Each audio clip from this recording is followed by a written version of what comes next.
पूरे भारत में देखिएगा, झारखंड ही ऐसा राज्य है जहाँ नियुक्ति ना के बराबर हुई है। हमको लगता है 50,000 भी पार नहीं हुआ होगा, लेकिन अभी सरकार बोले कि हमने 2 लाख दिए, 3 लाख दिए। हमारी पहचान सरना धर्म कोड की। हम लोग कॉलेजों में, यूनिवर्सिटी में एक कॉलम आता है, हिंदू का, मुस्लिम का, सिख का, ईसाई का, सबका आता है, लेकिन सरना का नहीं रहता है। तो हमारा आज झारखंड सरकार सरना धर्म कोड का लागू करती है, लेकिन कॉलेजों में, यूनिवर्सिटी में सरना का कॉलम कहाँ है? आज आदिवासी छात्रावास का हाल देखिए, वहाँ पास मीडिया में भी वहाँ पास हेलमेट पहन के लोग बाथरूम में जा रहे हैं। तो सबका थोड़ा सुंदरीकरण होना चाहिए। सब जगह सभा कर रहे हैं मैया योजना, लेकिन जो मैया ग्रेजुएट की है, तैयारी कर रही है, जैसे कि एग्जाम दी है, जेपीसी का मेंस दी है, उसका क्या होगा? जयराम महतो जी देवघर में जो प्रोग्राम था, जो हमारा धार्मिक गमछा है, सरना गमछा है, उसके ऊपर चढ़ के भाषण दे रहे हैं। भरी सभा में जिस तरीके आपने गमछा खूंदा, उसी भरी सभा में माफी मांगिए। जयराम महतो जी जेएनयू गए हुए थे, वहां के छात्रों ने पूछा कि आप कुर्मी को एसटी में शामिल करने के लिए कहते हैं, क्या है आपका विचार उसमें? उन्होंने कहा कि हम संरक्षण चाहते हैं। अरे भाई, आप तो संरक्षण के बहाने आरक्षण चाह रहे हैं। जब मेरा बात ही नहीं करेगा, सरना कोड का बात ही नहीं करेगा, आदिवासी का जमीन रक्षा करने का बात ही नहीं करेगा, मेरा बहन बेटी बचाने का बात ही नहीं करेगा, तो हम उसको वोट क्यों दें? झारखंड में जैसा कि आप जानते हैं कि जो यहाँ के आदिवासी वो लगातार एक तरीके से अपनी पहचान को लेकर, अपनी एक तरीके से अस्मिता को लेकर एक तरीके से लड़ाई लड़ते रहते हैं। तो जैसा कि आप जानते हैं कि सरना धर्म कोड को भी लेकर हमेशा बात चलते रहती है। फिलहाल यहाँ पे राजधानी रांची में जो राष्ट्रीय आदिवासी छात्र संघ की तरफ से यहाँ पे एक प्रेस कॉन्फ्रेंस किया गया है। हालांकि आपको बता दें कि स्थापना दिवस है, ये इनका दूसरा स्थापना दिवस है और इनकी तरफ से आज एक प्रेस कॉन्फ्रेंस किया गया। इस प्रेस कॉन्फ्रेंस में इन्होंने क्या कुछ जानकारी दी है, यहाँ के जो केंद्रीय अध्यक्ष संगम उरांव है, उनसे बात करेंगे और जानेंगे कि इस प्रेस कॉन्फ्रेंस के माध्यम से उन्होंने क्या जानकारी दी है, क्या उनकी बात है, किन मांगों को, अपनी जो भी बात है, अपनी जो बात को आगे पहुंचाना चाहते हैं उस पर क्या बोलेंगे।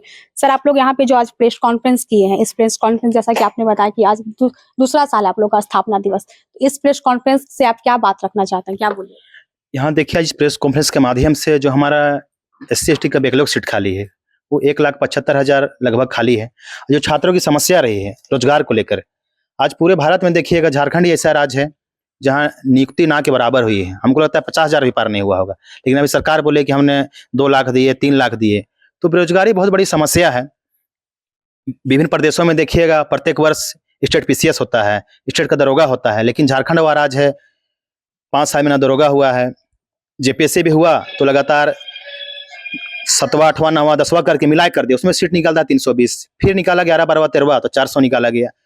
और बहुत सारे जो है, सिपाही का भर्ती हुआ, कम से कम 50,000 60,000 निकालना चाहिए। आप यूपी में देखिएगा, वहाँ 80,000, बिहार में देखिएगा BPSC ट्री का 1 लाख वैकेंसी निकलता है, लेकिन झारखंड में सब चीज, मेरा यहाँ कोयला भी है, बक्साइट भी है, यूरेनियम भी है, सब चीज यहाँ से बाहर जाता है। लेकिन जब यहाँ चाहे केंद्र सरकार हो चाहे राज्य सरकार हो, केंद्र सरकार ही बोली थी कि 1 साल में 2 करोड़ देंगे, वो भी नहीं दी। हेमंत सोरेन बोले थे 1 साल में 5 लाख देंगे, वो भी नहीं दिए। बोले नियुक्ति वर्ष, वो भी नहीं हुआ। तो यहाँ छात्रों की सबसे बड़ी समस्या रोजगार है, उस पर आज तक कोई जो सरकार कामयाब नहीं हो पाई है।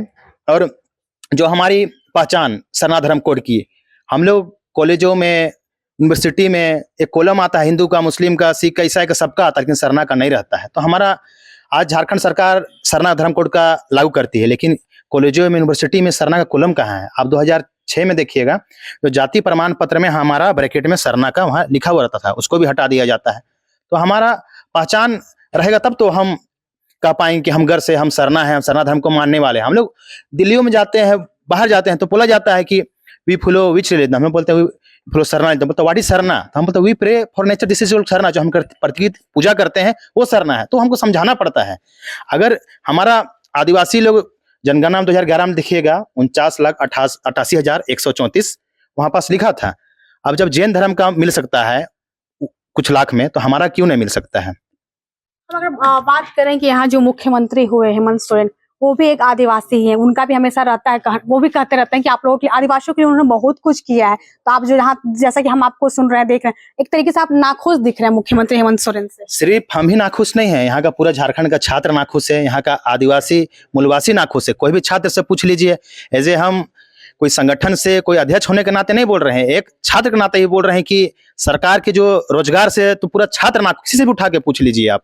ठीक है, आप योजना ला रहे हैं, अच्छी बात है, लेकिन आज आदिवासी छात्रावास का हाल देखिए, वहां पास मीडिया में भी वहां पास हेलमेट पहन के लोग बाथरूम में जा रहे हैं। तो सबका थोड़ा सुंदरीकरण होना चाहिए, रिन्यूअल होना चाहिए। तो और यही समस्या है कि बहुत तरह का यहाँ पास हम लोग देखते हैं, हेमंत सोरेन जी अभी योजना लेके आ रहे हैं, लेकिन योजना से क्या होने जाने वाला है? जब यहाँ का 7 को वेल एजुकेटेड यूनिवर्सिटी होना चाहिए, अच्छा तरह का वहाँ आईआईटी खुलना चाहिए, तब ना यहाँ का आदमी शिक्षा मिलेगा, तब ना आगे बढ़ेगा।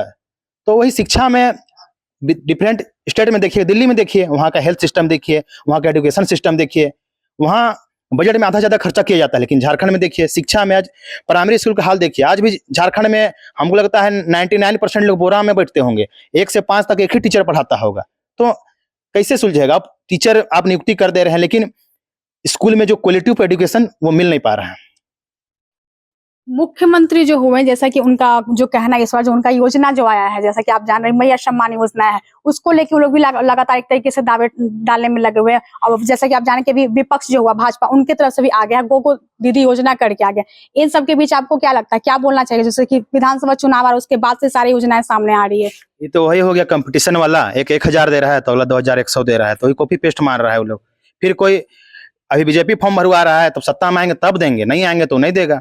अभी 1000 दे रहा है, तो बस ये चुनावी है। जैसे कि बुध चुनाव से पहले हर महिला को 500 दे दिया जाता है, इकरे में वोट देबा यह छाप में, तो वही वाला हो जा रहा है। इसीलिए अभी ये हमको लगता है कि चुनाव है, इसलिए इससे पहले 5 साल जब हेमंत सोरेन सरकार बना, वो टाइम 1000 कहे नहीं दिए, अभी पूरा झारखंड की महिलाओं को 1000 मिलता, तो वो पहले घोषणा करना चाहिए था। अभी तो लगता है कि चुनाव से 2 महीना पहले कर रहे हैं और सब जगह सभा कर रहे हैं मैया योजना। लेकिन जो मैया के बारे में सोचिए, जो मैया ग्रेजुएट की है, तैयारी कर रही है, जैसे कि एग्जाम दी है, जेपीएससी का मेंस दी है, उसका क्या होगा? रिजल्ट नहीं। तो जेएसएससी बोल लीजिए, जैसे कि जेपीएससी में अध्यक्ष का पद खाली है और जेएसएससी में जो पेपर लीक का जो मामला सामने आया, उसको आप किस तरीके से देखते हैं? आप क्या बोलना चाहिएगा? सरकार की तरफ से कोई त्रुटि हुई है या फिर क्या सही में वास्तव में कुछ और है? देखिए, तो सरकार के नेट बंद कर देने के बावजूद भी इस तरह का लीक हो रहा है, तो सरकार की नाकामी है।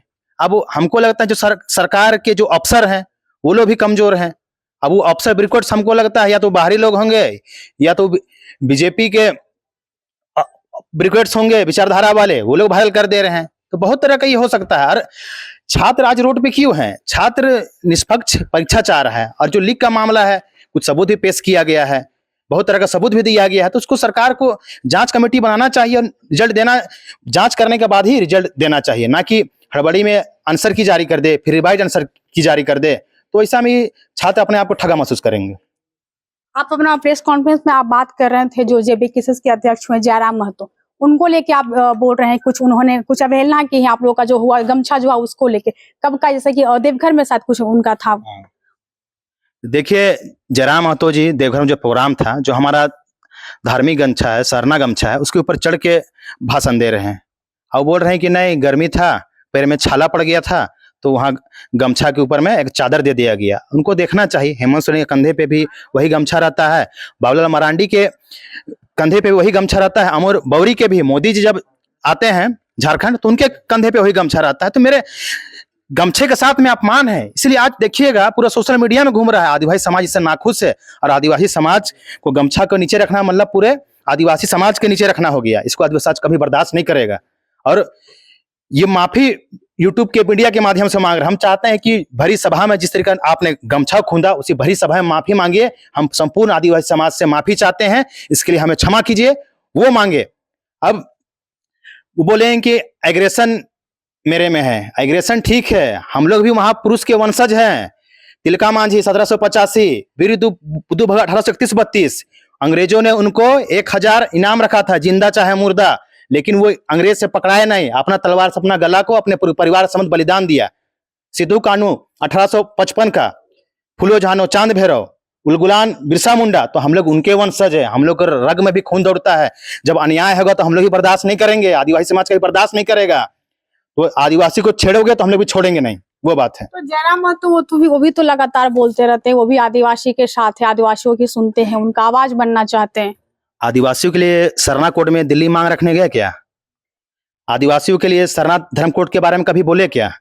वो तो बोलते हैं कि हमको आदिवासी बना दो करके।